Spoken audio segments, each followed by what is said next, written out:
Very good afternoon, everyone. Myself, Ram Govind Singh, scientist from Indian Computer Emergency Response Team. Today, I'm going to talk about what are the possible cyber threats that is possible in the dark web. In this talk, I will cover about what is the concept of darknet, how it works, what is the concept of anonymous services, why there is a rise in cybersecurity threats using the dark web, and how it can impact our businesses. What are the set of preventive measures that we can follow in order to prevent cyber attacks which are originating from the dark web? So let us first try to understand what is the difference between surface web, deep web, and dark web. Surface web is basically those part of internet which can be crawled, which can be indexed, or which can be searched by any search engine. Means whatever the content which are available over the public domain, those can be considered as a surface web. For example, our Wikipedia content, Google search engine content, Facebook, media reports, all these data are available over the public domain, and these are considered as a surface web. Deep web is all those content which are hidden from the surface web, which are hidden back to the internet. Those contents are considered as a deep web. There are a lot of content which are hidden. For example, our medical records, subscription information, government resources, legal documents.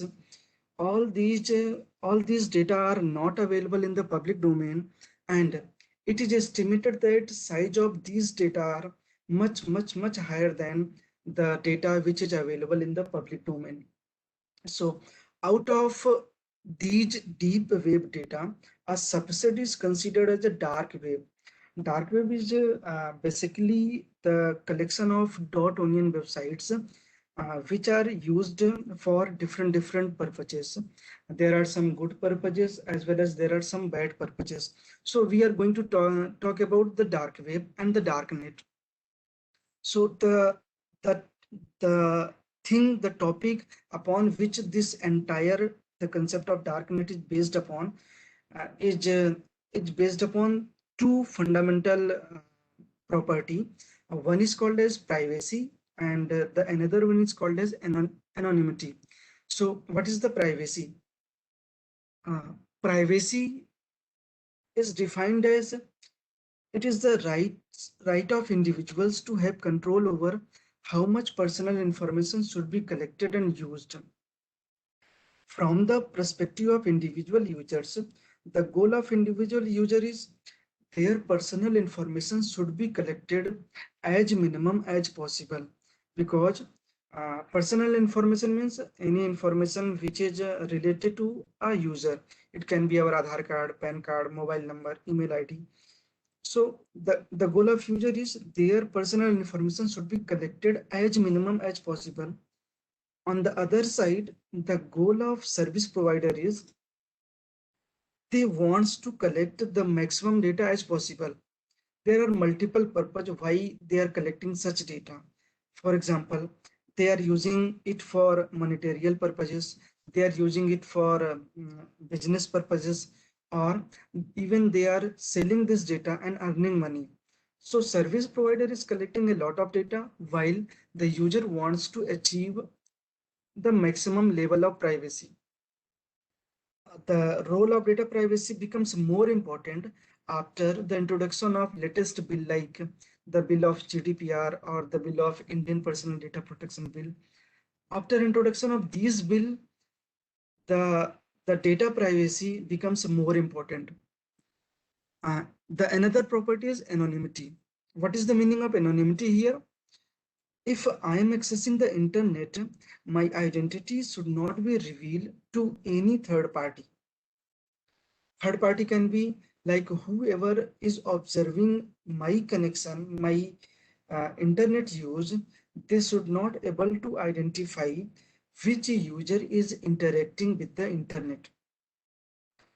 So if I am defining anonymity here, so one property that we wanted to define is the IP address. can we hide our IP address and access the internet for normal purposes? So anonymity means where the person's identity is not known. Anonymity is defined in two terms, like when user wants to hide its identity, this is known as user anonymity, and when a service provider wants to hide its identity, then that is known as service anonymity. We will discuss about both. So these are the two concepts, privacy as well as anonymity. Uh, whether the current communication protocol like TCP/IP protocol fulfill these two property or not. So if we look at normal internet communication, then we will find out that the entire internet communication is based upon the TCP/IP protocol, where a service provider wants to provide some services and the user wants to access those services. So during the communication, if I want to send some request, then I will add my source IP address. I will add my source port number. I will also add destination IP address and destination port number. After this, the request message will send to the service provider internet server. These requests will go through different intermediary through the internet and will reach to the service provider.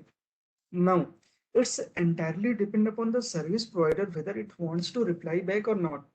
If it wants to reply back, then it can send a reply message by by containing the reply of the request, and it can add again the host port number IP address and the server's port number and IP address. So this request and reply goes through different intermediary channel and will reach to the internet server. Now if you look the pattern of communication here, then you will find out that in order to track the host, the service provider try to keep different information at client side. The information can be like cookies values, session values. So these information used later for different business purposes, like for advertisement or to display personal content. So somewhere the service provider is putting a lot of information, and they are also collecting different information in order to for their business logic. Uh, and if you look this communication, then you will also find out that either if anyone who is sitting in between the internet, they can easily identify which two IP address are performing the communication. Uh, Even the service provider, he also knows that which IP address is sending this request. So here anonymity is not fulfilled, as well as privacy is also not filled. Can we design a system which can provide uh, a better level of privacy, a maximum level of privacy, as well as can it provide the complete set of anonymity during internet communication? So darknet is example of such services using which the anonymity can be achieved. Um, as per the definition of Wikipedia, darknet is an overlay network within the internet that can only be accessed with a specific software configuration or authorization, and often uses a unique customized communication protocol. Here, if you notice each term, then it is a special kind of network.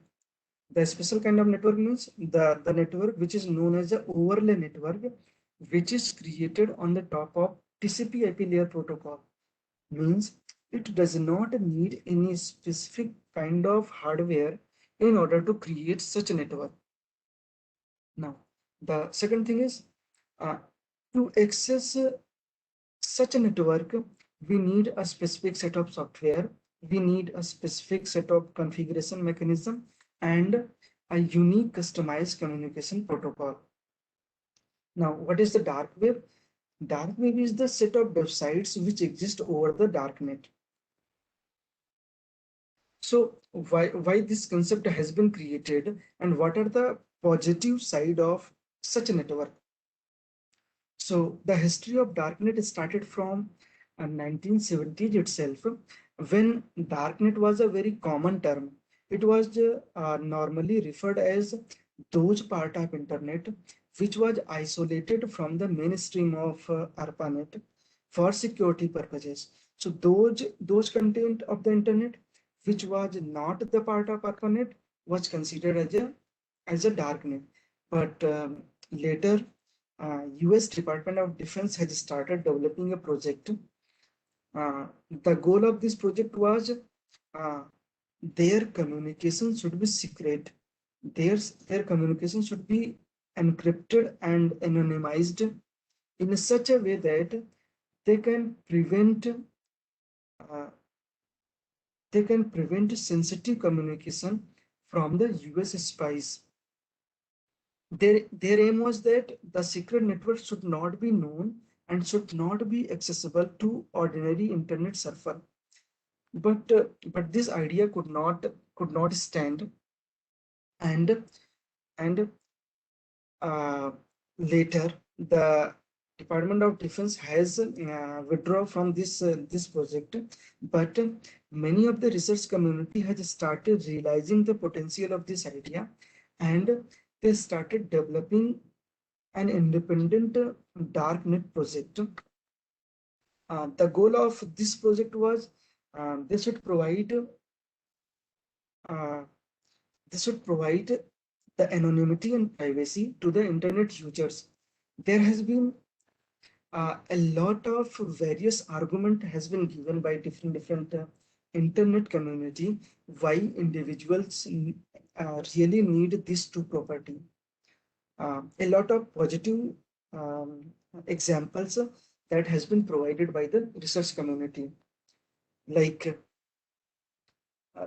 if we look at today internet, then we will see that a lot of our internet search are being recorded. Like if we search over Google search engine, or if we visit any website, whatever we are searching over the internet, these are being recorded by the service provider, and these informations are being used for different monetarial purposes. Now, individual user does not know whether whatever personal information being collected, that is kept itself to the service provider, or the service provider is selling this data without knowing individuals. So we does not know how our data is being used. They might selling this data, or they might using it for different malicious purposes. Even many of the service provider are keeping surveillance upon us. They know that how much internet we use, what are our uses pattern, and what are our behavior over the internet. So somewhere they are breaching our privacy in order to maximize their profit. Similarly, there are a lot of content, there are a lot of purposes where we require anonymity. For example, if we want to access some sensitive topics or website, we know that there are some website or there are some search. If we perform over the internet, then someone can track over this. So to access those content, we require an extra property that is called as anonymity. Even some of the security expert, some of the cyber security people want to access those content which have been blocked in your territory, which have been blocked in your region. For example, there are certain websites which are blocked in a particular area, in a particular region. Even there are many Android applications which have been blocked in a particular territory. So if you want to access those websites, then you require a special application using which such kind of content can be accessed. If you are a journalist, then definitely you has to put some different viewpoint and local news, and the journalist does not wants to reveal their identity. So to do such kind of activity, we require that our identity should not be revealed. If you are a human rights wings and you want to convey some messages, then it is possible that the human rights wing can convey this message without revealing their identity. So all these are the motivations which have been supported by the research community that in order to do such activity, we require the properties of privacy as well as the property of anonymity. So based upon this idea, different kind of darknet have been proposed. For example, Tor network, Freenet, or I2P or John Donne network. So these are the examples of different kind of darknet that one can use in order uh, to achieve the anonymity. I am taking the example of the most popular one, that is the Tor network. The full form of Tor is the onion router.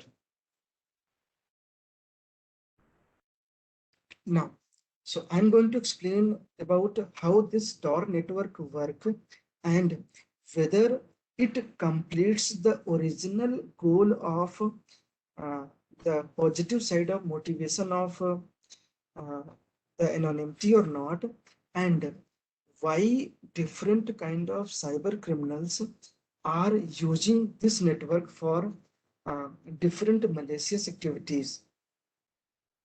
In order to explain this Tor network, uh, I will explain what is the Tor project, what is the Tor browser, and what is the concept of onion routers, and what is the concept of dark website. So, so the Tor project was started in 1990s itself, and the goal of this project was to create internet connection that does not reveal who is talking to whom, even to someone who is monitoring the network. Their aim was to create and deploy the first research design and prototype of onion routing. The goal of onion routing was to have a way to use the internet with as much privacy as possible. And their idea was, instead of sending all the traffic on the internet directly, the traffic should be encrypted and should be forwarded from different route. Since this traffic would be encrypted, that's why this such kind of traffic can provide the anonymity. Now, how this network can be created? In order to access and in order to create this network, we required two things. One is onion router, and the second one is the Tor browser. So let us first try to understand what is the Tor browser. It is basically the modified version of Mozilla Firefox. Uh, uh, During means after modification of Mozilla Firefox, this browser has been created. This is known as a Tor browser, and the symbol of Tor browser is showing on the right side of this slide.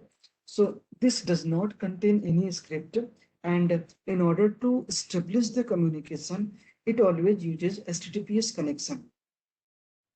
So whenever we browse any website, whenever we browse any content over the internet, all the traffic that is originated from the Tor browser, it it it passes through the Tor network.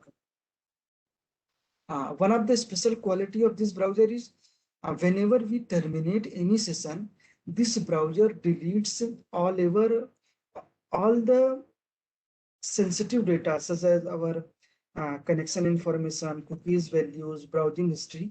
All these are deleted by the browser.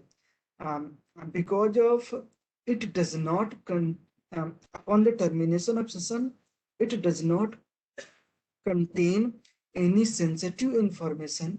That's why it is providing the maximum level of privacy. Since the traffic originated from the browser goes through the Tor network, that's why it is not possible to identify which which IP address is performing the communication. Because of this traffic process, it achieves the anonymity. One of the query has been asked, okay, how it is different from incognito browser. Incognito browser is used for like they does not store your search history, or they does not store your cookies values. But incognito browser does not provide anonymity. Means if you are sending any request from incognito browser, then service provider knows that from which IP address this request is coming. And the main purpose of Tor browser is to provide anonymity. We will see how it's provide anonymity. This browser is also known as onion proxy. Whenever we download this software, it automatically download a list of onion routers. Uh, List of onion router means the set of IPs um, that will be used in order to forward our traffic. This list can be downloaded from a special server that is known as a directory server. These directory server are spread over the internet. From this server, the list of onion router can be downloaded. Now, this browser is available for Windows, for Mac operating system, for Linux, and it is also available for our Android mobile. Now, as I told, whenever we download a browser, it automatically downloads a list of onion router. See, this is not a router. This is our normal computer system or normal laptop, which has a public IP address. Upon using that system, any computer system can work like a onion router. In order to become onion router, the computer system needs to install a specific set of software, that is called as a uh, relay services. So any computer system can become onion router. The purpose of this system will be, whenever it is receiving a request from Tor browser, it will pass this request to the another router, or it will pass this request to the another node in the network. So based upon the category of the node, the router can be as an entry node, the router can be as a relay node, or the router can be the exit node. So entry node are the node from where our our traffic will enter into the Tor network. Relay node are the node which work like an intermediate node, and the exit node are the node from where our Tor traffic will leave the network and will enter into the normal network. So exit node are a very crucial node. This is crucial because uh, from this node, our Tor traffic will exit and will leave into the normal network.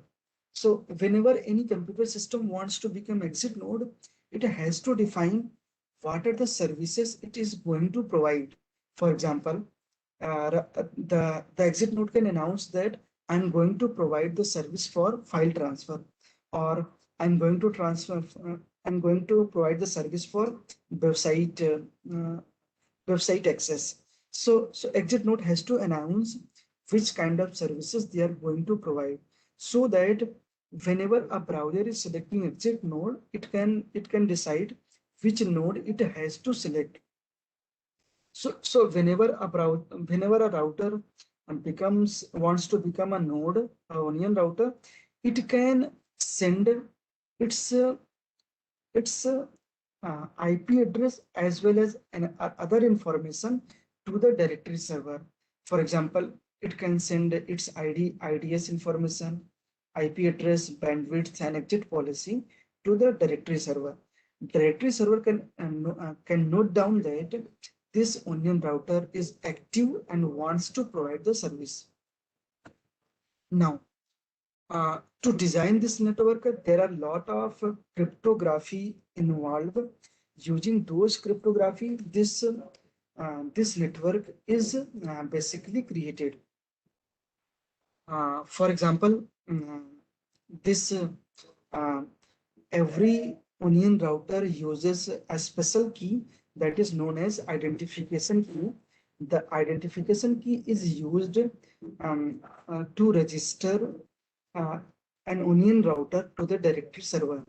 Apart from identification key, there are two another key which is known as onion key and the sort key. These two key is used by the router and the browser in order to establish the communication. One question has been asked: what is the directory server? Directory server are distributed in the nature. They are a special set of server which provide what are the set of routers which are currently active within the internet. So any browser can obtain those list of onion routers from the directory server. Now, using different kind of encryption key, the traffic is encrypted in the Tor network.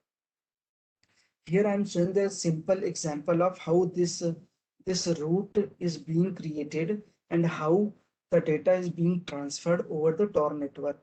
For example, there is a sender S who has installed a Tor browser and wants to communicate and wants to access some service. Here service is known, service is public. For example, I want to access Google using the Tor network. So in order to create this route, the first thing is done. A circuit is being created. Circuit is a dedicated path between either from the browser to the router or in between a router to the router. So while creation of the circuit, basically the browser announced that whenever you receive any data, for example, I'm saying the router 1. So when a circuit 1 will be created, then there will be a contract that whatever uh, data router 1 is receiving from circuit 1, it has to forward to the circuit 2. Similarly, whenever any data uh,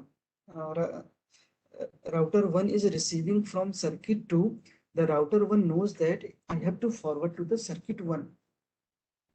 So this is the concept of circuit. And while creation of the circuit, the browser also establishes a special key that is known as a secret key. Here the secret key is shown as K1, K2, K3. And the K1 is the key value that is shared between router and the browser. K2 is the key value that is shared between the router 2 and the browser. Similarly, K3 is the key value that is shared between the router 3 and the browser. So whenever the browser will send the data, it can apply appropriate encryption before sending the data. For example, here the browser is creating 3 ciphertext C1, C2, and C3. C1 can be decrypted only by the router 1, C2 can be decrypted only by the router 2, and C3 can be decrypted only by the router 3. Let us see how this message has been prepared. For example, if I wanted to access this facebook.com over 443 port number and I want to send some data, then this complete information will be considered as a message for this Tor network. and this message will be encrypted first using key value K3. Then the resultant value will be encrypted using the key value K2, and again the resultant value will be encrypted using the key value K1. So we are performing multiple level of encryption. First using the key value K3, then K2, then K1. So if anyone, if router 1 receive the C1, since the data has been encrypted using the key value K1, it can decrypt and can forward to the router 2. Similarly, the router 2 can decrypt the message and forward to the router 3, and router 3 can decrypt and can obtain the original message that I have to communicate to the facebook.com. If you note that here, instead of instead of the browser, router 3 is performing the communication from the facebook.com. So facebook.com will know that router 3 having some IP address is performing the communication. For the rest of the entity, mm, since everyone is getting the encrypted message, so nobody can know that who is the actual sender who is trying to send the message. So using this property, the anonymity is being achieved. Now, it's as the facebook.com receives the message, it knows that a router 3 wants to establish the communication. So if it's entirely depends upon facebook.com that whether it wants to reply back or not. If it wants to reply back, then it will reply normally as it does usual. It will add the IP address of the router 3 and will send the reply message to the router 3. When the router 3 will receive the message, it knows that this reply is coming for the circuit 3. So it will encrypt this message again using the key value K3 and will forward to the circuit 2. Then circuit 2 will receive this message and will encrypt again using key value K2. Now, when the router 1 will receive the message, it will again encrypt this message using the key value K1 and will forward to the circuit 1. So during the reply of the message, the encryption is um, done by each router node. So what the browser is receiving? The browser is receiving a message which is first encrypted using the key value K3, then encrypted using the K2, and then encrypted using the K1. So it knows all the key value K3, K2, and K1. So it can perform the layer-wise decryption. Since we are performing the layer-wise decryption, that's why it is known as the onion encryption, because because we are removing each layer one by one. So during the reply, it will send the ciphertext C4, C5, and C6, and the browser can decrypt this C6 value and can receive the original reply. So during the communication, um, um, all the parties does not know uh, which who is the actual sender which is performing the communication. And because of all these multiple level of encryption and decryption, the Tor network achieves the property of anonymity. Now, if you notice that here I'm talking about how user is achieving the anonymity. Here the service provider is known to everyone, known to the user. Can a service provider achieve anonymity too? Means,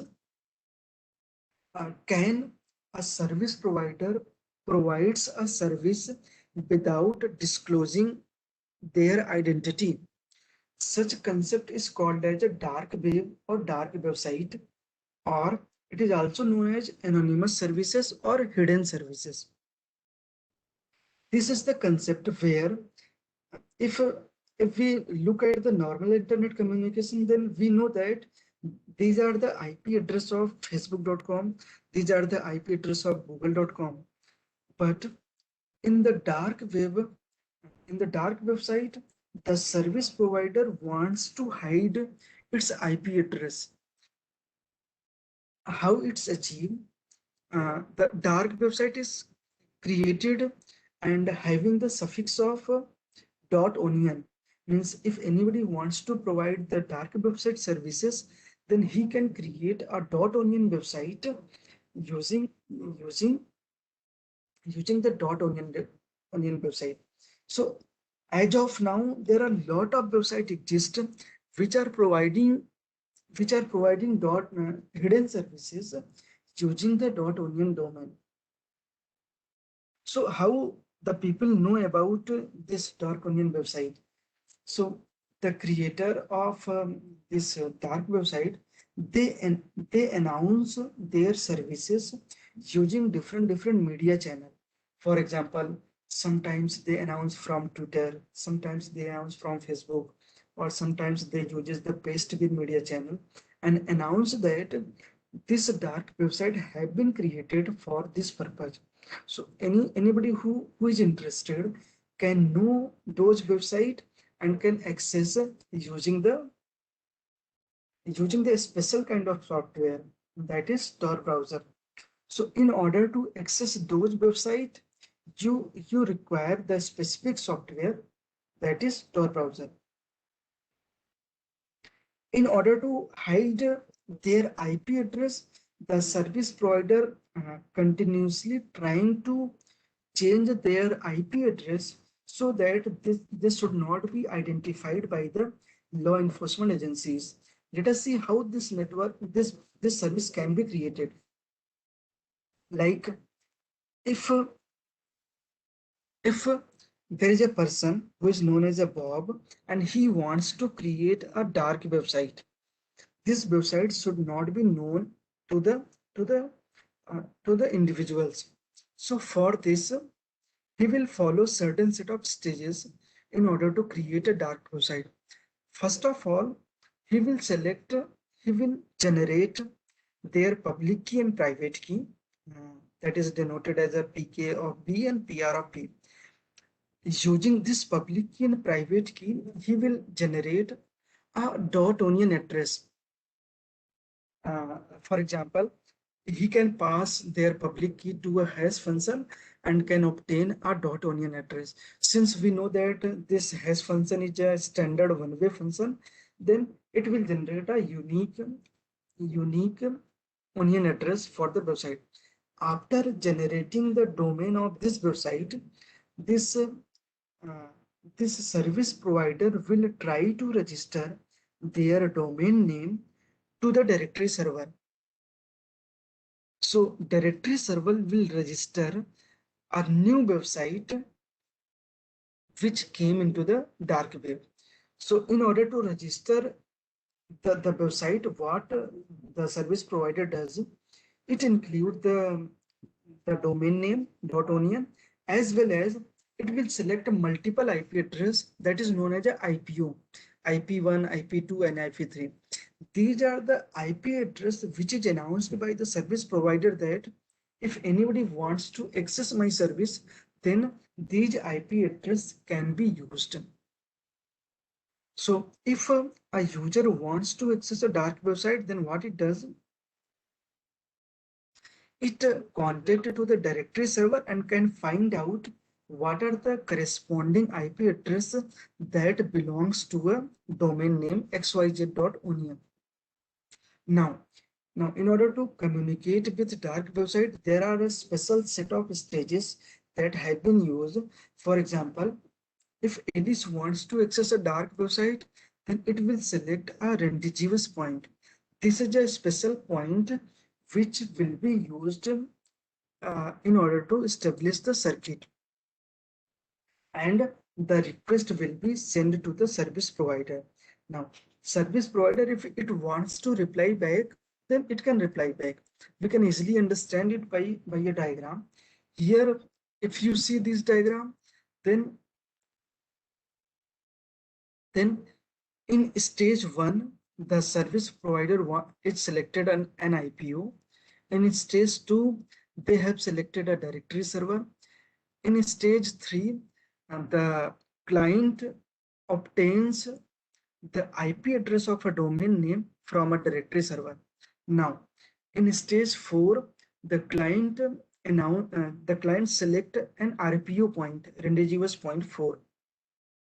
Now, in stage 5, the client send a request message which will reach to the IPO.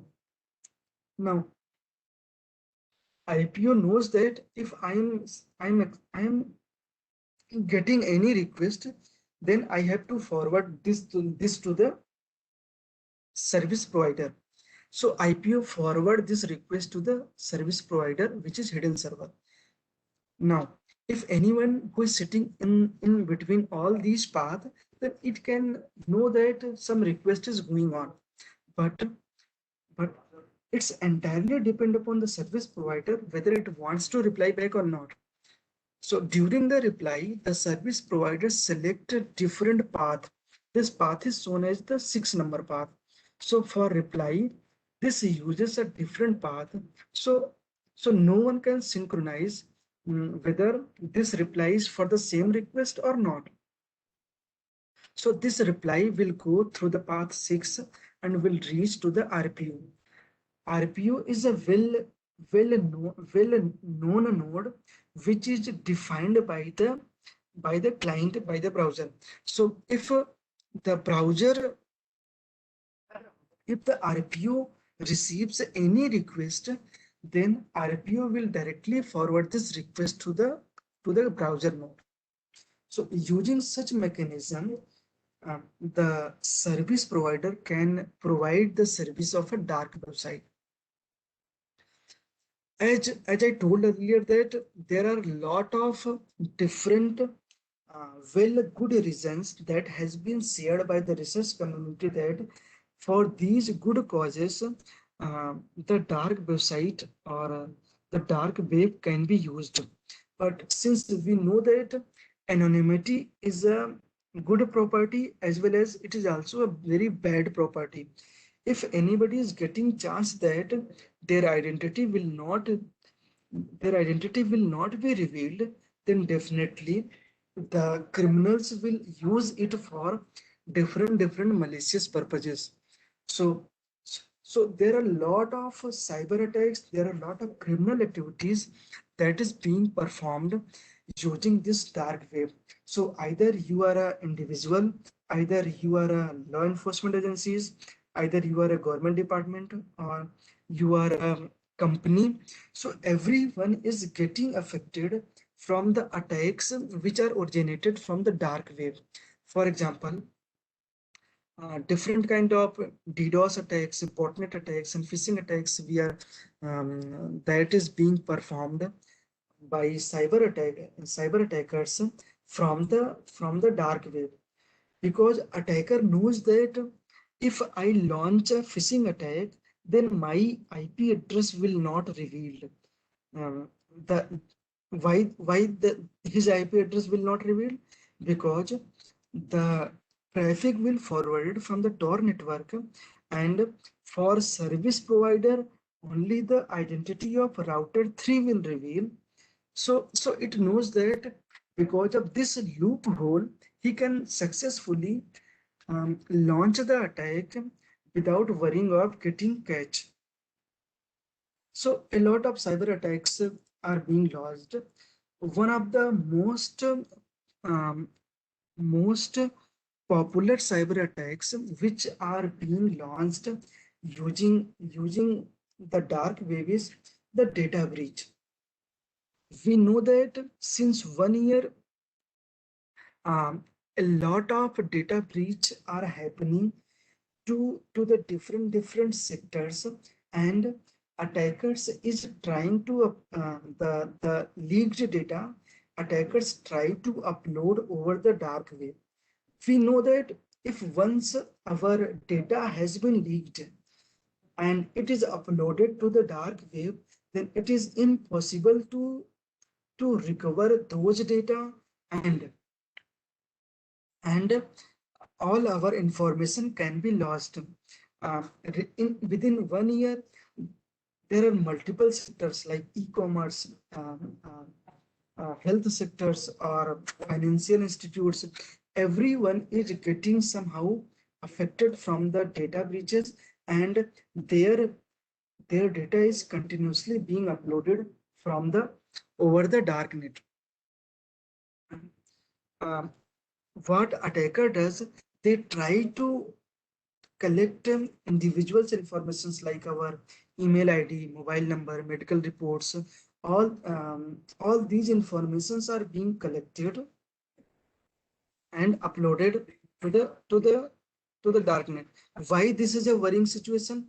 Because if any organization is storing a sensitive information, for example, if you are storing a PAN card number or you are storing an Aadhaar card number, if data breach happened over your network and this data being uploaded over the dark net, then this data will exist forever over the dark net and cannot be deleted. That's why every organization needs to think that how we can stop data breach and how we can stop our data being uploaded from the over the dark net. So what attacker does, they try to access some public facing network systems, and and they try to get data from those public facing systems. One of the interesting trend that has been observed in data breach is that after exfiltrating the data, the attacker deploy ransomware.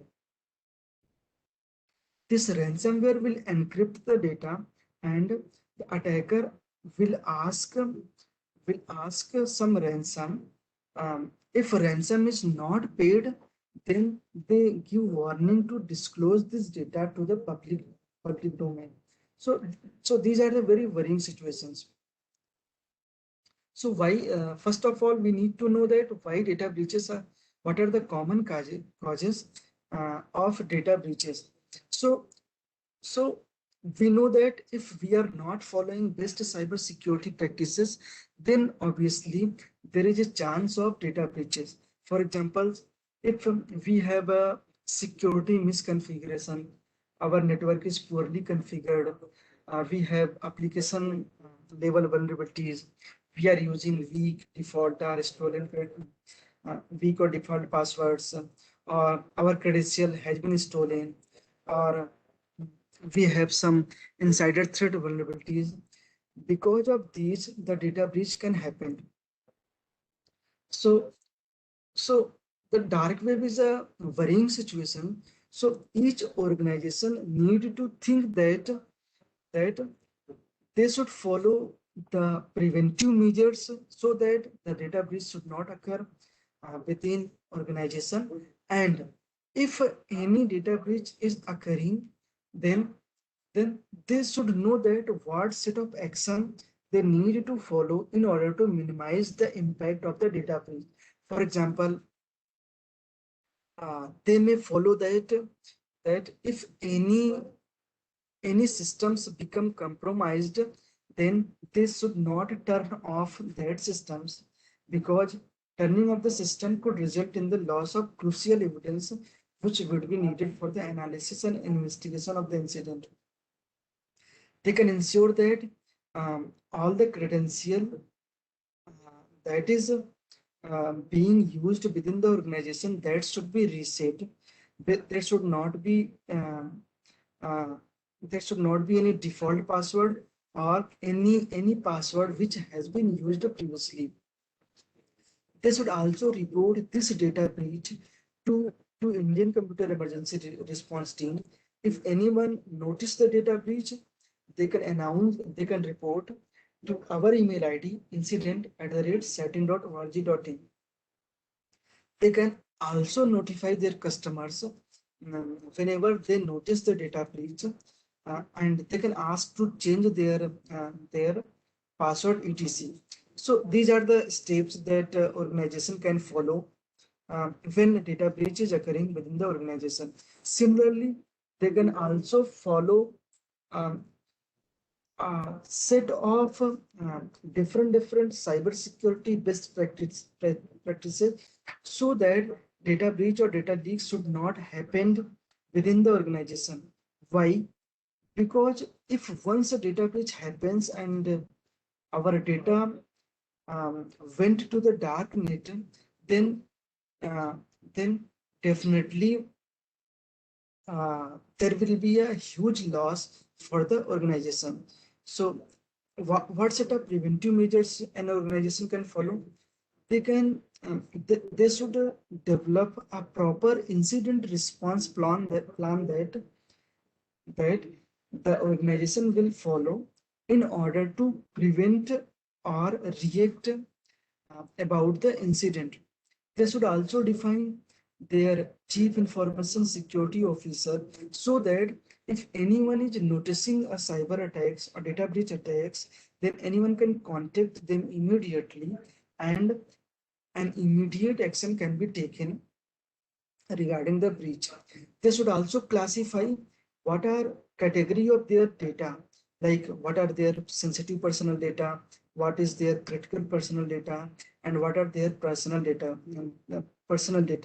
And based upon the classification of data, they can use different kind of security mechanism so that the data breach can be minimized within their organization.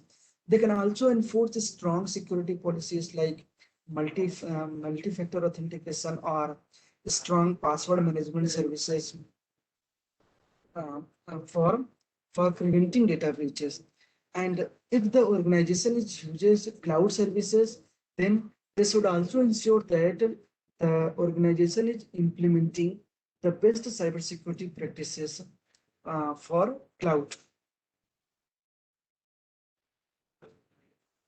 Okay, now uh, why I'm saying that these are a very crucial thing because everyone is underestimating that the data breach or the attacks which are being generated from the dark web. Everyone thinks that our organization will not be impacted, and so most of the people are not concerned about it. The other worrying situation is most of the times when the cyber attacks happens, if data breach happens and data is uploaded over the darknet, then the attacker demands money in a cryptocurrency, like they demands money in a Bitcoin. Because of all these different anonymity properties, it is really difficult to find out the attackers who is intentionally launching the attack within your organization. So ultimately you has to understand the dark web, and you has to understand what are the what are the what are the attacks which are possible from the darknet. People are also working to de-anonymize the dark web, but de-anonymization is really very difficult. There are a lot of research work which is going on, like social media analysis, Bitcoin flow analysis, AMLET, market scraping. Based upon these analysis, law enforcement agencies are trying to uh, observe the behavior of the darknet, but to de-anonymize these network, it's really very difficult. So organization has to think that they should have a proper understanding and awareness of the dark web within the organization. They can also establish different kind of monitoring tools like network flow analysis, honeypot, SIM, IPS, IDS, so that different activity can be monitored, so that if anything suspicious things are happening within the organization, so preventive action can be taken. Uh, like like If you are an organization and uh, you wants to prevent you wants to control that the the anonymity should not be users should not get anonymity from their organization, then organization can implement preventive policies like they should not allow users to install Tor network within their organization, because we know that there are a lot of malicious purposes that can be generated, that can be originated from the Tor. So you should not allow any user to install the Tor browser. Similarly, at a preventive measures, you should block what are the list of available entry node, exit node, what are the list of directory node at your perimeter level. So this will work as a preventive solution. If you are a service provider, then as a preventive measures, you can block all those requests which are coming from the Tor browser, because our web server knows that from which browser this request is coming, whether it is coming from a Chrome browser, whether it is coming from a Mozilla Firefox, or whether it is coming from a Tor browser.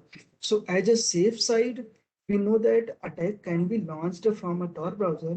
So we should not respond to those requests which are coming from a Tor browser. Also, at a perimeter level, you can also block some traffics which are using self-signed digital certificate. As I told earlier that for performing the communication, the Tor browser uses HTTPS connection. So for HTTPS, it will require a digital certificate. Since the entire network does not trust upon anyone, it uses a self-signed digital certificate. So as a preventive level, one can block the traffics which is containing a self-signed digital certificate. Um, Apart from cyber attacks, different cyber criminals are using this Tor browser for other malicious purposes. For example, they are using it for gambling. They are using it for um, to sell the cybercrime tool, to sell the data over the data market, to upload the porn content, to share the illegal file sharing, for torrent, for hacking, drug selling, fraud, and there are a lot of malicious activity that is being originated from the Tor network. So the question comes in our mind, when we should use the Tor network, whether we should use the Tor network or not. See, if your purpose is good, you want to use for a good purposes, then anonymity is a good thing because you does not want to harm anyone. But if your purpose is bad, obviously the network, the organization, or the individual user should not allow to use the Tor network. And even if you are performing the identity-based communication, then there is no meaning of using the Tor network. In the last, many people get confused whether VPN and the dark web is the same. Both are uh, entirely different concept. The purpose of VPN is to emphasis on the privacy, like in VPN, the our traffic is encrypted and will forwarded to the VPN provider. Uh, so so so the traffic is encrypted, but anonymity is not preserved. Our service provider VPN service provider knows that from which IP address this request is coming. So it's hide our original IP address, and the request is performed using the VPN service provider, but it does not provide the anonymity. While in the Tor network, our our basic purpose is to achieve the anonymity. In this kind of network, the traffic is routed through the random nodes and reach to the service provider. So if anyone is observing the traffic, they cannot identify who is the actual sender in the dark web, in the Tor network. So this was all from my side. I have provided the basic idea of how the dark web work and what are the set of cyber attacks which are possible using the dark web. If anybody has query, I can answer.